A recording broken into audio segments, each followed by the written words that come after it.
Hello student, एक बार फिर आपका स्वागत है इस क्लास में, जिसमें आज हम फिर पढ़ने वाले हैं क्लास 11th की मैथमेटिक्स, जिसका चैप्टर चल रहा है 7 बायनोमियल थ्योरम। एक्सरसाइज पढ़ा रहे आपको है 7.1। इसके ऑलरेडी क्वेश्चन हम आपको 1 से लेकर के 4 तक एक प्रीवियस क्लास और 5 से लेकर 9 तक सेकेंड प्रीवियस क्लास, यानी दो छोटे छोटे क्लास में आपके 1 से लेकर के 9 क्वेश्चन तक सॉल्व करा चुके हैं। आज की क्लास में कराने वाले 10, यानी अब जो भी क्वेश्चन बचे हैं इसमें वो पूरे के पूरे इस क्लास में होने वाले हैं। 10 क्वेश्चन से शुरुआत करते हैं। इसमें कहा गया है कि using binomial theorem, binomial theorem का यूज करके, अब क्या है बायनोमियल थ्योरम, कैसे उसका यूज करते हैं, सब प्रीवियस क्लास में उसकी कॉन्सेप्ट हो चुकी है। तो using binomial theorem indicate which number is larger. आपको दो नंबर गिवन है, एक नंबर गिवन है 1000, एक नंबर गिवन है 1.1 पर पावर 10,000। आपको ये बताना है कि इसमें कौन सा नंबर लार्जर है। अब सवाल ये उठता है 10, ये 1000 लिखा हुआ है, इसमें तो हमें कुछ करना नहीं, सीधा सीधा हमको दिख रहा है कोई 1000 है, लेकिन यहाँ पर अब ये हम बता नहीं सकते ये क्वांटिटी है कितनी, क्योंकि 1.1 टू द पावर 10,000। तो now using binomial theorem splitting in the form of a plus b पर पावर n, इस फॉर्म में इसको स्प्लिट करके हम इसको एक्सपेंड करेंगे, तब जाके हमें पता चलेगा कि रियल में इसकी वैल्यू क्या है। फिर कंपेयर कर लेंगे कि इसमें नंबर कौन सा लार्जर है। तो देखिएगा, इसमें एक चीज हमें ये भी पता होनी चाहिए, जैसे कोई नंबर पॉइंट में है यानी डेसिमल नंबर है और उस पर जैसे पावर आप इंक्रीज करते चले जाएंगे तो उसकी वैल्यू डिक्रीज होती चली जाएगी। जैसे अभी हमारा ये 0.2 है और इस पर हम पावर 1 रखे हुए तो इसकी वैल्यू 0.2 ही रहेगी, लेकिन ये 0.2 पर पावर जब हम 2 कर देंगे तो ये हो जाएगा हमारा 0.04। अब आप बताइएगा ज्यादा इसमें कौन है। एक बार फिर देखिएगा, 0.2 पे पावर 3 कर देंगे तो ये हो जाएगा 0.008। अब देखिएगा कौन, जिस प्रकार से, हमारा कहने मतलब ये जैसे जैसे आपका इंडेक्स बढ़ाते चले जाएंगे जो वैल्यू है वो डिक्रीज होती चलेगी। ये एक तरीके से मान के चलिएगा कि 20 पैसे हैं, इसकी कंपेयरिंग में ये 4 पैसे हैं और उसकी कंपेयरिंग में ये और भी डाउन है, तो ये नंबर और आपका डाउन होता चला जाएगा। तो इस चीज को हम दिमाग में रखते हुए हम इसको एक्सपेंड करेंगे। जैसे हमारे पास नंबर है 1.1 to the power 10,000, it can be written as 1 plus 0.1 10,000। इस प्रकार से इसको हम लिख सकते हैं कि 1 प्लस 0.01, बात वही है, लेकिन अब हमारा a प्लस बी पर पावर n की फॉर्म में आ गया। बायनोमियल थ्योरम का यूज कर लीजिएगा, ये हो जाएगा nc0, n मीन्स 10,000, 10,000 c0 और 1 पे पावर 10,000। अब 1 पे पावर हम 10,000 रखे या कितनी भी रखे उसकी वैल्यू तो 1 ही रहेगी, और इनटू में यहाँ पर रहेगा आपका 0.01 पे पावर 0, तो इसकी वैल्यू 1 हो जाएगी। कुल मिला के जो इसकी वैल्यू है nc0 की वैल्यू, यहाँ पे 1 नहीं होगा, nc0 की वैल्यू 1 होती है। अगर आप ये पूरी क्वांटिटी को समझेंगे तो इसकी वैल्यू 1 के इक्वल है, क्योंकि nc0 भी 1 होता है, 1 पे पावर 10,000 भी 1 होता है, किसी भी नंबर पावर 0 की वैल्यू भी 1 होती है। नेक्स्ट पे चलते हैं, अगले स्टेप पर यहां लिखेंगे हम 10,000 c1 और यहां पर इसकी पावर हो जाएगी 1 कम, यानी 1 पे पावर 1 कम क्या कुछ भी कर दिएगा, मान लो 9,999 हो जाएगी, तो क्या 1 की वैल्यू कुछ चेंज होगी? कुछ भी चेंज होने वाली नहीं है, वो रहेगा हमारा 1 ही, लेकिन यहाँ पर जो पावर इस पर हो जाएगी 9,999 और यहाँ हो जाएगा 0.1 पे पावर अब 1 हो जाएगा। तो एक तरीके से इस पर पावर अब की बार 2 आ जाएगी तो वह नंबर और छोटा होता चला जाएगा। तो आप लिख सकते हैं प्लस हायर पॉजिटिव पावर में होंगी, लेकिन और ग्रेटर, मतलब जो उनकी वैल्यू होगी वो कम निकलेगी लेकिन पावर बढ़ती चली जाएगी। तो हम लिख देंगे हायर, तो इससे आगे टर्म हमें लिखने की जरूरत नहीं है, क्योंकि वो जो वैल्यू निकलेगी वो डाउन होती चली जाएगी, हमारा यहीं से काम चल जाएगा। तो कुल मिला के ये जो फर्स्ट टर्म था यहां से लेकर यहां तक, इसकी वैल्यू 1 है, प्लस nc1 की वैल्यू n होती है, कहने का मतलब ये आपका आ गया 10,000 और ये आपका हायर पावर में रहेंगे तो उनकी हमें लिखने की जरूरत नहीं, इनका अगर हम प्लस करेंगे तो ये हो जाएगा हमारा 10,001। अब हमें कंपेयरिंग किससे करनी थी, 1000 से, और ये आ गया हमारा 10,001, दैट इज, या हेंस जो नंबर ग्रेटर होगा तो वो क्या होगा जा करके, एक तरीके से पहले ये लिखेगा 10,001 is greater than 1000, that is 1.1 to the power 10,000 is greater than 1000। इस प्रकार से कर सकते हैं क्वेश्चन 10 को, आप नोट कर सकते हैं। इसमें हमें एक चीज का ध्यान रखना पड़ेगा, क्योंकि हमने यहाँ पर तो ये वैल्यू 1 आ गई थी, लेकिन ये इसकी वैल्यू रहेगी तो NC1 की वैल्यू n होती है, 10,000 तो रहेगी, लेकिन आप यहाँ पर भी देखिएगा 0.01 का मल्टीप्लाई भी तो हो रहा है, 0.01 का मल्टीप्लाई भी तो हो रहा है। तो जब 0.01 का इसमें मल्टीप्लाई होगा तो एक जीरो कम हो जाएगा, कहने मतलब ये बचेगा आपका 1000। तो यहाँ पर आपका आ जाएगा ये 1000 बन, ये हमें ध्यान रखना पड़ेगा, क्योंकि ये 1 का मल्टीप्लाई करना, आप मिस्टेक ना करें, 1 का मल्टीप्लाई होने से एक जीरो कम हो जाएगी यहाँ पर। कहने मतलब आप चाहो तो यहाँ पर इस प्रकार से लिख लो 10,000 इंटू 0.1, ये ज्यादा बेटर रहेगा। तो फिर आप यहाँ पे लिखिएगा 1 प्लस 1000 दैट इज 1001, ठीक, और 1001 इज ग्रेटर देन 1000, हेंस 1.1 पे पावर 10,000 इज ग्रेटर देन 1000। इस प्रकार से अब आप इसको करिएगा, अब आपका सही है। देखिए नेक्स्ट क्वेश्चन हमारा 11th क्या है, यहां पर आपको रिलेशन बनाना पड़ेगा। सॉल्व किसको करना है, a प्लस बी पे power 4 minus a minus B पे पावर 4, इसको सॉल्व करके और उसी कैटेगरी में उसी तर्ज पर आपको वैल्यू फाइंड करनी है। √3 प्लस 2 प्लस √2 पे पावर 4 माइनस √3 माइनस √2 पे पावर 4। तो सॉल्व किसको करना है, इसको, जो भी आपकी वैल्यू आएगी उसमें a की जगह आप √3 पुट कर देंगे और b की जगह √2 पुट कर देंगे, आपका आंसर मिल जाएगा। देखिएगा तो सॉल्व क्या करना, हमारे पास ये 2 स्टेप है, दोनों में अलग अलग बायनोमियल थ्योरम का यूज करते हैं। देखिएगा बी है a प्लस बी पे power 4 minus a minus B to the power 4। Now first a plus B to the power 4 by binomial theorem, 4c0 a पे पावर 4 b पे power 0 plus 4c1 a to the power 3 b पे power 1 plus 4c2 a to the power 2 b to the power 2 plus 4c3 0 1 2 3 a पे power 1 b cube plus 4c4 a to the power 0 b to the power 4। ये हमको मालूम है कि a की power decrease होगी, b की power increase होगी 4 तक। सॉल्व कर लीजिएगा तो ये 4c0 की वैल्यू 1 आएगी, b पे पावर 0 की वैल्यू 1 आएगी, केवल इसकी वैल्यू आ गई a पे पावर 4 प्लस 4c1 की वैल्यू 4 आएगी और a cube b plus 4c2 की वैल्यू कितनी आनी चाहिए, factorial 4 upon factorial 2 into factorial 2। 4 को फैक्टोरियल 4 को लिख सकते हैं हम, 4 बाहर लेंगे, 3 बाहर लेंगे, 12 बाहर आ जाएगा, फैक्टोरियल 2 से फैक्टोरियल 2 एक कैंसिल, यानी 12 upon 2 mean 6a² plus b²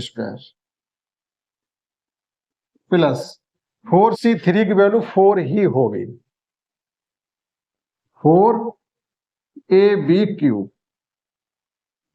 इतनी वैल्यू हमारी आ गई फर्स्ट टर्म की, इसमें आगे कुछ भी नहीं कर सकते। सेकेंड टर्म देखिएगा, जैसे हमने लिखा था now first again now second,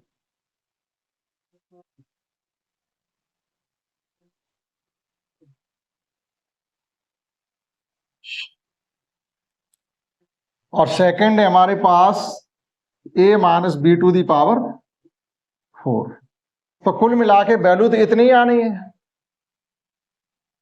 value तो इतनी आएगी, लेकिन प्लस माइनस में आने वाली है, प्लस माइनस सिमिलरली भी आप लिख सकते हो, ठीक है, या डायरेक्ट भी लिख सकते हो इसके a to the power 4 minus 4a cube b plus 6a² b minus 4ab cube यहाँ एक टर्म हमने लिखना छोड़ दिया क्योंकि यहीं तक तो सॉल्व किया। एक ये 4c4 a पे पावर 0 ये टर्म हमारा बचा हुआ है। तो 4c4 की वैल्यू क्या होती है, n की वैल्यू 1 होती है और a पे पावर 0 की वैल्यू 1 b, यानी हमको यहाँ पर ये लिखना और चाहिए था b पे पावर 4 प्लस b पे power 4 plus minus plus minus plus. Similarly हमने लिख दिया, आप चाहो तो सिमिलरली लिख सकते हो, सिमिलरली।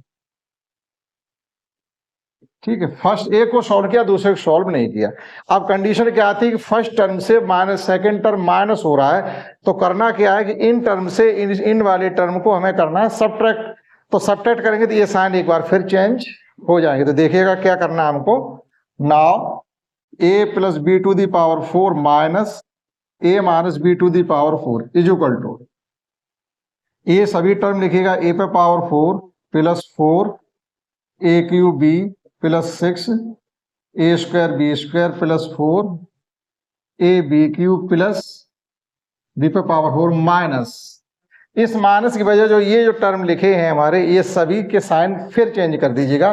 तो माइनस का ए पे पावर 4 हो जाएगा प्लस 4 ए क्यूब बी हो जाएगा माइनस 6 ए स्क्वायर बी हो जाएगा प्लस 4 ए बी क्यू हो जाएगा minus B to the power 4 हो जाएगा। अब देखिएगा इसमें से कौन से टर्म हमारे कैंसिल आउट हो रहे हैं और कौन से टर्म हमारे बच पाएंगे। ए टू दी पावर 4 से ए टू दी पावर 4 कैंसिल है और बी पावर 4 से बी पे पावर 4 भी कैंसिल है। एक टर्म हमारा ए बचेगा, यानी 8 ए क्यूब बी बच गया हमारा, और इस टर्म से ये टर्म कैंसिल हो गया हमारा, और एक बच गया 4 ए बी क्यू और 4 A B cube, that is 8 A B cube. कुल मिला के अगर हम चाहें तो यहां से 8 ए बी कॉमन ले सकते हैं और हमारा बचेगा ए स्क्वायर प्लस बी स्क्वायर। देखिएगा ध्यान से, यहां से 8 ए बी कॉमन है, तो 8 ए बी कॉमन लेने के बाद हमारा 8 A B A square plus B square. Now putting A is equal to √3 and B is equal to √2। आपको करना इसको सॉल्व करने के लिए कुछ नहीं करना, आप जो भी सॉल्यूशन हमारा था यहीं तक था। अब हमें करना क्या, ए की जगह √2 और बी की जगह √3 पुट करना है। हमें लिखा गया हेंस इवैल्यूएट। यहाँ ये नहीं कहा जा रहा कि आप इसको भी बायनोमियल थ्योरम से सॉल्व करो, वो करने के बाद फिर आप इसको बायनोमियल थ्योरम से यूज करो, नहीं। वो कह रहे ये बायनोमियल थ्योरम से जो भी वैल्यू आप फाइंड करें उसका यूज करते हुए आप इस स्टेप की वैल्यू को बताएं। तो सेम लिखा हुआ है हमारा, केवल ए की जगह बी √3 और बी की जगह √2 को पुट करना है। Now putting A is equal to √3 and B is equal to √2। जब इतना हम पुट कर लेंगे तो यहां पर आ जाएगा आपका 8 इंटू √3 इंटू √2, और √3 √2 का स्क्वायर करेंगे हम तो ये हो जाएगा 3 + 2।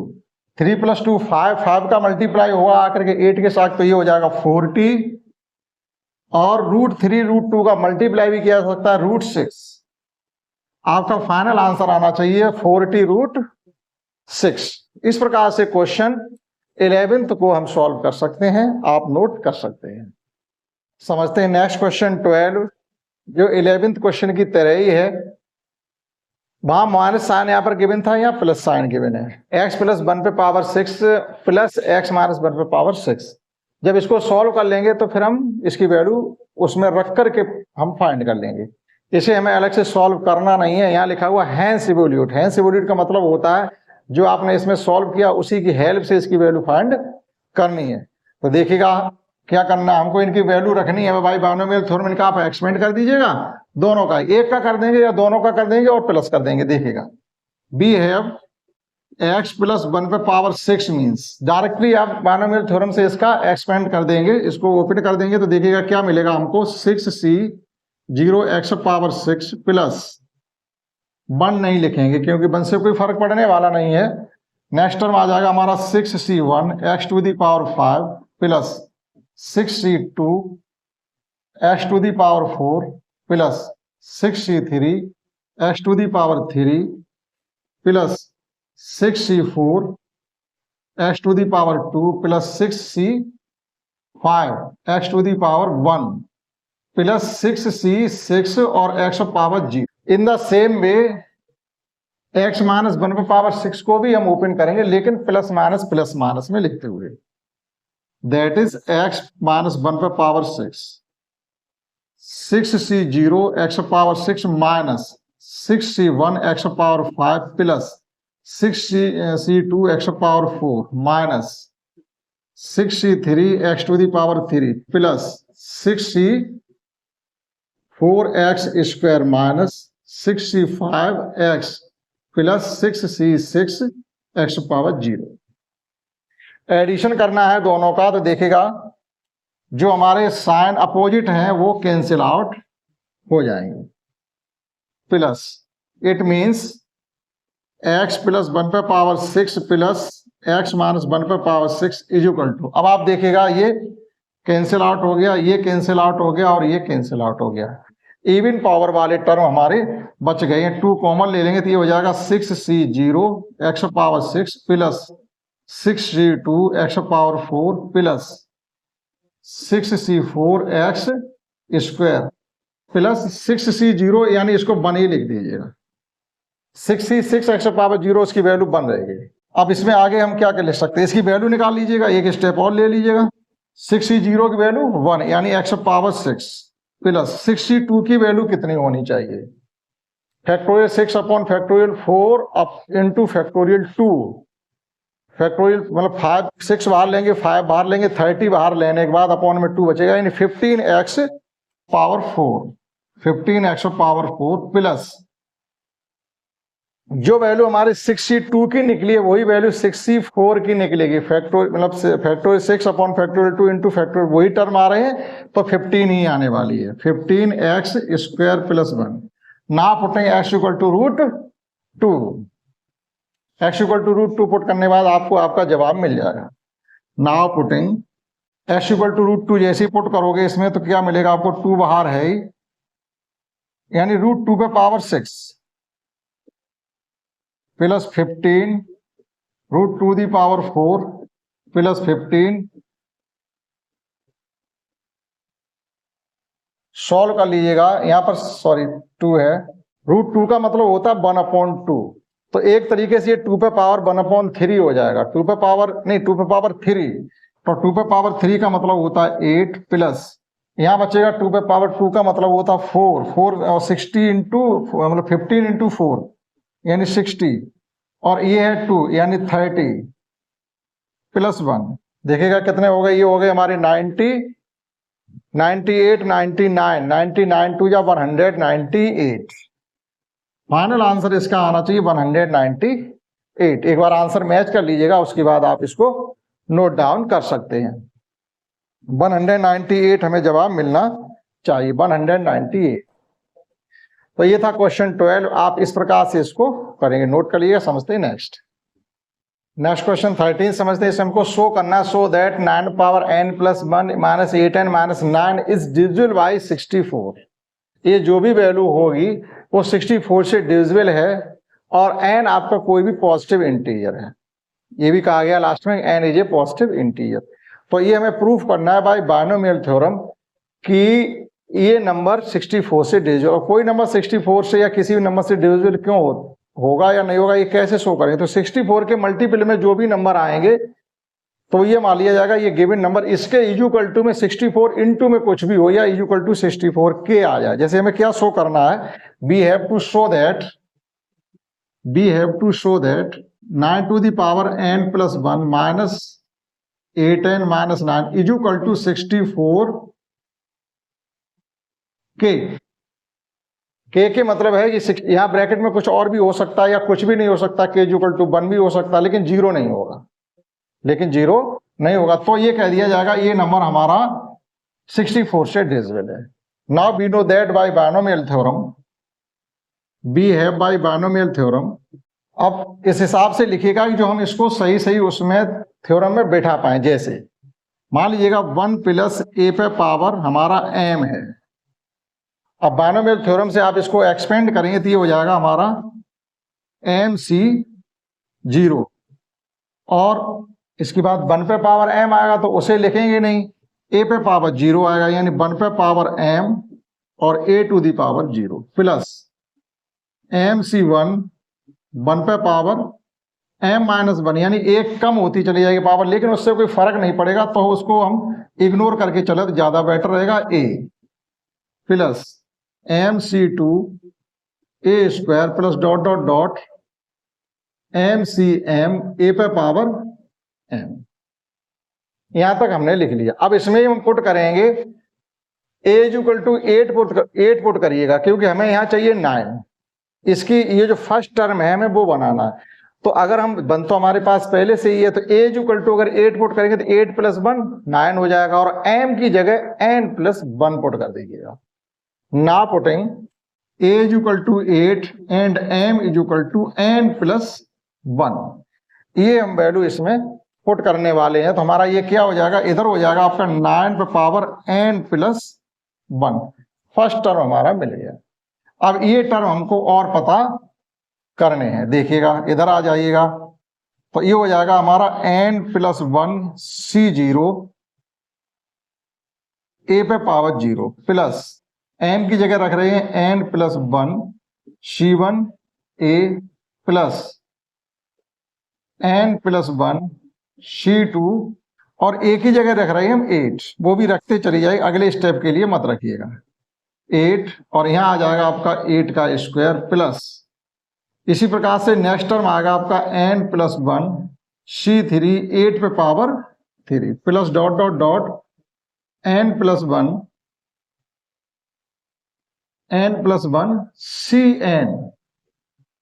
ठीक है, इस प्रकार से चल रही है, लास्ट में cn, और ये हो जाएगा हमारा 8 पे पावर n। आप सॉल्व करिएगा अगर ध्यान से, तो ये कितनी वैल्यू हो जाएगी हमारी, ये वैल्यू जो हो जाएगी जाकर के वो, ये तो टोटल 1 ही हो जाएगा, 1 प्लस ये हमारा हो जाएगा 8, ये जो वैल्यू आएगी nc1 की वैल्यू, जैसे nc1 की वैल्यू होती है n, तो ये हो जाएगा हमारा n प्लस 1 8 इंटू 8 रहेगा, ये आ जाएगा। देखो अब यहां से देखिए ध्यान से, ये 64 आ रहा, यानी यहां से लेकर के आगे के जितने भी टर्म हैं उन सभी से 64 हमारा कॉमन आ रहा है। तो 64 को हम यहां से कॉमन ले लें और आगे सॉल्व ना करते हुए डायरेक्ट एज इट लिख दें nc1 c2 plus nc1 c3, यहाँ 8 बचेगा क्योंकि पावर 2 कॉमन गई 8 की, यानी 64 बाहर चले जाएंगे तो 8 बचेगा, प्लस डॉट डॉट डॉट आगे टर्म लिखिए चाहे ना लिखिएगा। अब देखिएगा ध्यान से, इधर हमारा चल रहा है 9 power n plus 1, 9 to the power n plus 1, इस ब्रैकेट को आप ओपन करिएगा तो ये हो जाएगा 8n और 8 प्लस 1 9, इनको इधर ले आएंगे तो माइनस के 8n माइनस का 9 इज इक्वल टू 64, और जो ब्रैकेट के अंदर जितना भी माजरा लिखा हुआ है इसको हमने k मार दिया, where k is equal to, where k is equal to, ये हमारा निकलेगा जाके n plus 1 c2 plus n plus 1 c3 8 plus dot dot dot जो भी होगा वो सब हमारा k के यूकल निकलेगा जाकर। तो देखिएगा कि 9 power n plus 1 minus 8n minus 9 is equal to 64 into में k लिखा हुआ है, इसका मतलब है कि ये नंबर हमारा 64 से डिविजिबल है, hence given number divisible by 64। इस तरीके से इसको सॉल्व करेंगे बायनोमियल थ्योरम का यूज करते हुए। आपको एक अपना नंबर इस प्रकार से लिखना पड़ेगा, इसमें हमने इसको एडजस्ट करने के लिए m is equal to n plus 1 और a इज इक्वल टू 8 को रखा, अपने आप ही सभी नंबर एज इट बाहर आ गए। केवल ये दो नंबर हमारे यहां से मिलेंगे, 8n ये लिखा हुआ है, 8 प्लस 1 9 ये लिखा हुआ है। आप लिख सकते हैं 13 क्वेश्चन। समझते हैं इस एक्सरसाइज का लास्ट क्वेश्चन, समझते हैं एक्सरसाइज का लास्ट क्वेश्चन जो कि एग्जाम में भी आता है, अच्छा है, छोटा भी है और थोड़ा अच्छा भी है, कि प्रूव दैट सिग्मा 0 से लेकर के, यानी r की वैल्यू 0 से लेकर के n तक है और r की वैल्यू 0 से लेकर n तक ही चलती है बायनोमियल थ्योरम में। 3 power r NCR is equal to 4 power n, हमें ये प्रूफ करना है, यानी LHS साइड आप इसकी लेके चलें और RHS साइड को आप फाइंड करिएगा। तो देखिएगा we know that by binomial theorem, binomial theorem का एक्सप्रेशन क्या होता है पहले आप वो इसमें लिखिएगा एक बार, बी है बाय बायनोमियल थ्योरम। तो बायनोमियल थ्योरम क्या है, a plus b to the power n is equal to n C zero a पे power n b zero. a की पावर डिक्रीज होगी, b की पावर इंक्रीज होगी। तो ये जो जीरो है यही r है। उन्होंने कहा देखो r की वैल्यू जीरो से स्टार्ट हो रही है, सिग्मा का मतलब होता है एडिशन। r की वैल्यू जीरो से स्टार्ट हो रही है और n तक जाएगी। नेक्स्ट टर्म आ जाएगा आपका nc1, क्रम से स्टार्ट होगी 0 1 2 3 एंड सो ऑन। अब a पे पावर तो एक कम हो जाएगी n-1 और b पे पावर एक आ जाएगी प्लस nc2 a पे पावर n-2 b पे power 2 plus dot dot dot. हमें मतलब है जनरल टर्म से, तो जनरल टर्म इसका क्या होगा, जनरल टर्म होगा ncn। देखो r की वैल्यू 0 से n आ गई और यहां आ जाएगा आपका a पे पावर आपका आ जाएगा 0 और b पे पावर आ जाएगा n। ठीक है, तो एक तरीके से इसको अगर हम जनरल टर्म के फॉर्म में और लिखना चाहें तो क्या लिख सकते हैं इसी को।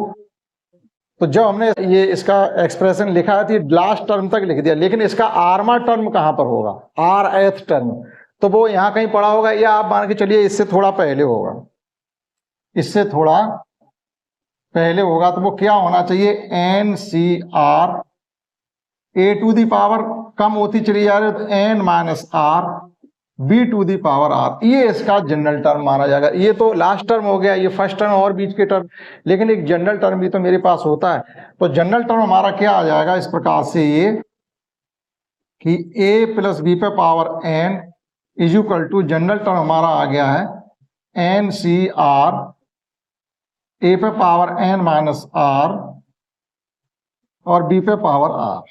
इसी को हम लिख सकते हैं sigma r is equal to 0 से लेकर के n तक, इसे लिख सकते हैं। यानी हमने जो बायनोमियल थ्योरम का एक्सप्रेशन लिखा उसी में से हमने एक जनरल टर्म निकाला है। अब इसमें हम क्या पुट करेंगे, हमको चाहिए क्या, यहाँ पर 3 चाहिए, तो b is equal to 3 put किया जा रहा होगा और a इज इक्वल टू इसमें 1 पुट किया जा रहा होगा। तो हम लिखेंगे putting v is equal to 3 और a इज इक्वल टू 1। तो जब b is equal to 3 a is equal to 1 put करेंगे तो ये इधर तुरंत बन जाएगा आपका 4 पे पावर n। RHS साइड हमारी आ गई। अब इसमें आ जाइएगा r इज इक्वल टू 0 से लेकर के n तक NCR, और यहां पर देखिएगा पुट करिएगा a पे पावर। हमने क्या कहा कि a पे a is equal to 1 put करना है, तो 1 पे जो भी पावर रहेगी तो 1 ही हो जाएगा। तो ये जो टर्म है हमारा a वाला वो फिनिश हो जाएगा, केवल बचेगा b इज इक्वल टू हमने 3 पुट किया, यानी 3r। और यही हमको सॉल्व करना था कि r इज इक्वल टू 0 से लेकर के n तक 3 power r, NCR is equal to 4 power n। तो इसमें आपको क्या यहां से थोड़ा सॉल्व करना पड़ेगा और इसका जनरल टर्म आप इसमें कहीं से फाइंड करेंगे। जनरल टर्म का मतलब है लास्ट भी टर्म से कुछ पहले जनरल टर्म पड़ता है। ठीक, तो ये जनरल टर्म होता है हमारा, उसका हम यूज करके ये क्वेश्चन सॉल्व कर सकते हैं। तो ये था इसका लास्ट सवाल। इसी के साथ ये एक्सरसाइज 7.1 फिनिश हो जाती है। देखो हमने पूरा प्रयास किया आपको समझाने का, अपनी तरफ से जितना कॉन्सेप्ट आपको बता सकते हैं हमने बताई। आशा करता हूँ आपने समझ पाया होगा। इस क्लास में इतना ही, दैट्स ऑल।